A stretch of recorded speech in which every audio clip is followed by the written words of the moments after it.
Hey everyone, welcome back to One Piece. We're going to be reacting to One Piece episode 951, Orochi's Hunting Party, the Ninja Group versus Zoro. It's a Zoro episode, and honestly, the way the anime's been handling Zoro, y'all know, if you know, you know.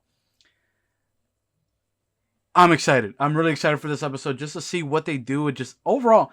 I want to see obviously the story progression and stuff, but I'm really excited to see in a art, animation, and just what they do to make this like little part of the manga just pop out even more. Because one of my favorite things about the anime is they're taking a lot of these smaller parts in the manga and making them a little bit more explosive. You know what I mean? Like the killer versus, or the killer versus Zoro fight, or what Akamas or whatever. It was very small in the manga, but they blew that up into a one of the best episodes of One Piece, period, or fighting episodes in general. So, really excited for us. Per usual, the video with audio with copyright strikes. You'll see Fire Force and the manga chapter reaction tomorrow. After this reaction, I'm going to be streaming either Call of Duty Cold War Zombies or Crash Bandicoot 4 or both. So, all that being said, let's get into it. Ooh, okay. I love the little like hockey like red eyes that they do for observation. It's such a cool little effect. So got Zoro. Ooh, okay, Zoro with the one sword style. What the fuck? Okay. Ooh, oh, yo, the art, like artistic, like. Oh, there's just a bunch of like normal ninjas after them. The entire Oniwabanshu.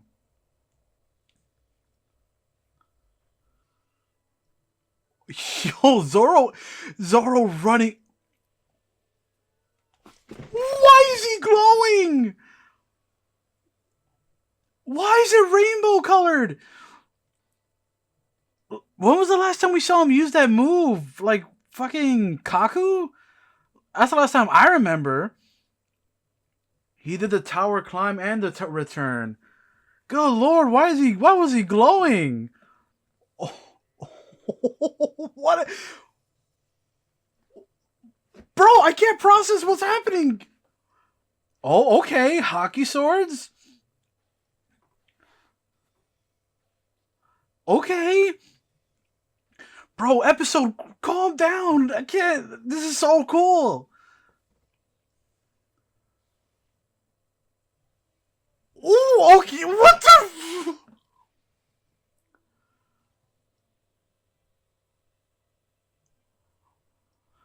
Holy shit.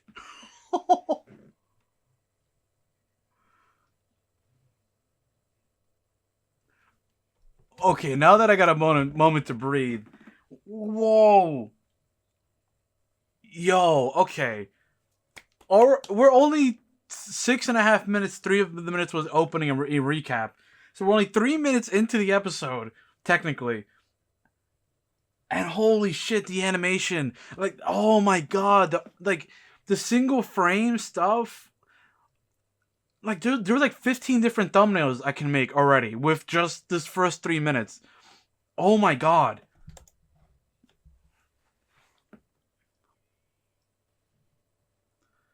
Bro, the Yasue episode, man.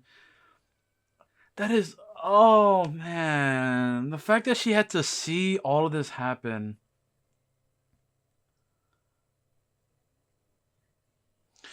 Man, she's had to suffer a lot, dude. I wish I could. Oof. And that makes sense for her, man. She's the daughter of Odin and her mom, right? The people that, man. Oh my god, dude. Just thinking about it, like, just sends shivers down my spine and just, oh, it gives me goosebumps and creeps me out all at the same time, because she had to endure the pain of losing her family, essentially everyone that she knew. Her mom, her father, she thought her brother was dead for the past 20 years. 20 long years. Kinemon was dead. Everyone that unless obviously she knew she was inside on she was none the wiser. And not only that, she was an Oiran, and she was being creeped on by the same dude that did everything to her. and she had to run with it and be like, let him touch her. And obviously, I don't think she ever went that far as to let him, do the things, the naughty things. But man, you have to, when you sit back and think about what she's been through, you have to sit there and give her mad respect. You have to. Like, and she has endured it for 20 years, dude. That in itself shows how strong she is. Even if she can't kill Orochi herself, she's one of the strongest people mentally you can ever meet. That is insanity. Mad respect to Hiyori.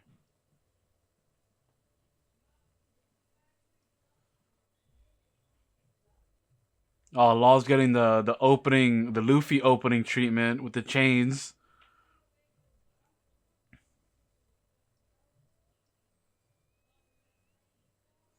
God, for a man that's literally supposed to be a Hydra and a snake, he makes a bunch of pig noises, bro. It fits him very, very well.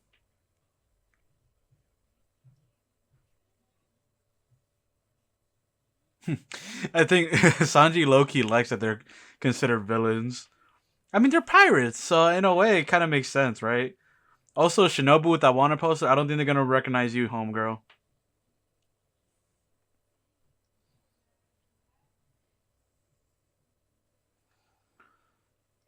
Yeah, it's a very. I love this, like, the symbology and like the culture, like that's one of the coolest things about manga and stuff in period in general with Japan is like obviously comics and Western media are exactly the same. I'll give the same props to them if I was reacting to something like that.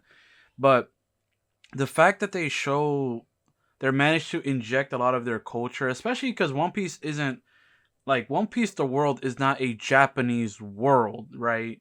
Wano is the closest thing to Japan is we're gonna get to to One Piece being a Japanese thing, because obviously it's a fictional world. So I like how Oda uses Wano as a way to incorporate a lot of Japanese culture, because it makes sense, right? Through this arc, through this venue, through this place. So I love the Fire Festival stuff. I just love it, love it, love it. Like I said, because obviously even Oda's went on record and saying like Luffy's like Brazilian, Robin's like Russian. Like if he were to give them nationalities, um, like like Sanji would be like French, Frankie American, Zoro Japanese would be like the only Japanese one there. Nami like Swedish, Chopper I think Canadian, Usopp African, and Brooke I think either Austrian or Australian.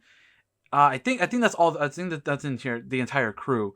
If you were to give all of them nationalities, if you didn't know, that's a fun fact. I think it's one of the SBSs in one of the volumes. But yeah, really cool stuff. I just wanted to appreciate that and how beautiful the anime is, portraying it. Obviously with all the colors.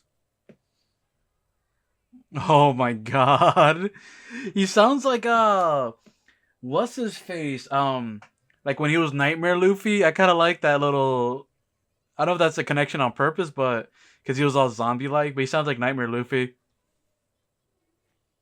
Oh, I wanted to point out one thing. I don't care if y'all get mad at me for this, but I saw someone comment. I deleted the comment now, but someone was like complaining about me addressing Kiku as a female, and they were mad at. They call it progressive bullshit or whatever, bro. First of all, fuck you, cause people need representation, and the fact that we have trans characters in One Piece. First of all, isn't a new thing. Because guess what? If you've actually been reading the source material, Oda has been doing this shit since he introduced Ivankov and before with like Bon Clay. So, look, address the characters as the characters want to be addressed as in the series. It's not that hard. Same thing goes for real life. That's all it is. Obviously, just don't be a dick about it.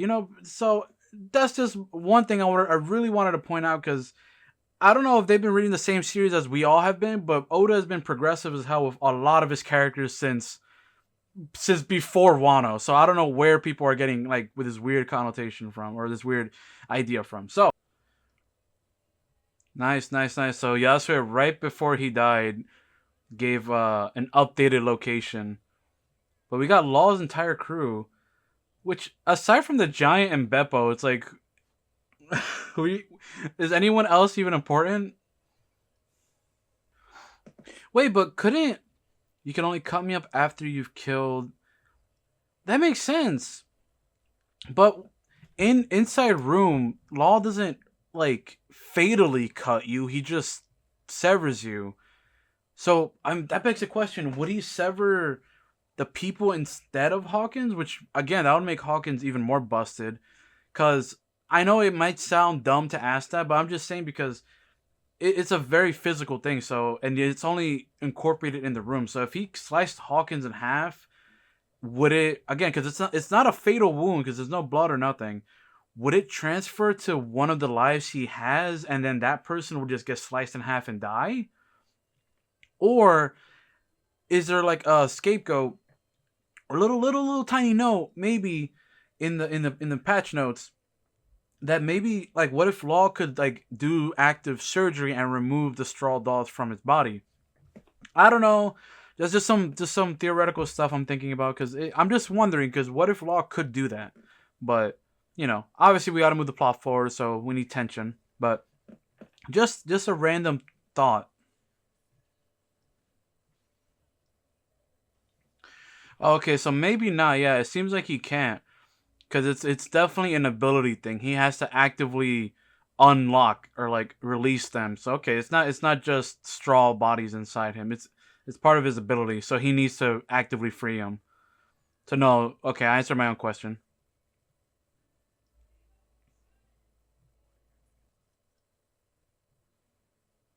Jeez, they've been working my boy. He is bloodied the fuck. Oh, man, I feel like this is the most blood we've seen in One Piece since Luffy got his ass knocked out by Kaido.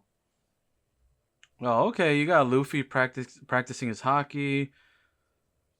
God, bro, Hawkins has gotten a lot of character ever since he got captured by Kaido, which is pretty interesting.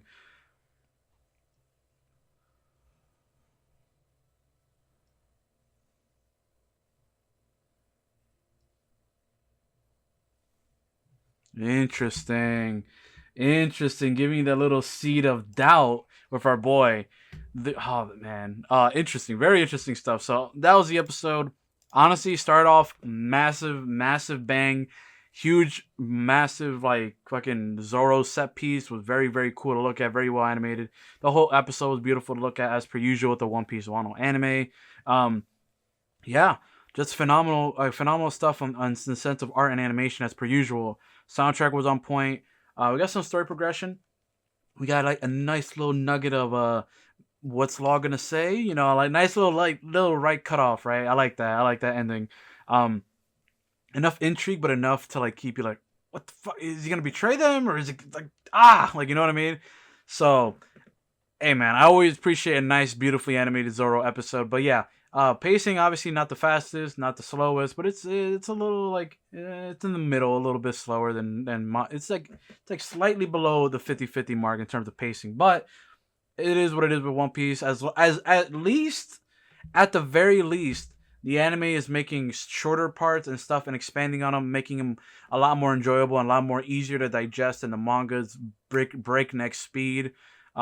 Yeah, which some people might like, some people might dislike, but I'm on the team like because there's certain things that are happening now in the manga that I can't wait for the anime to get and hopefully expand upon. So, all that being said, hope you guys enjoyed. Make sure you leave a like, comment, subscribe for me, share the video if you enjoyed. See you all in the next one.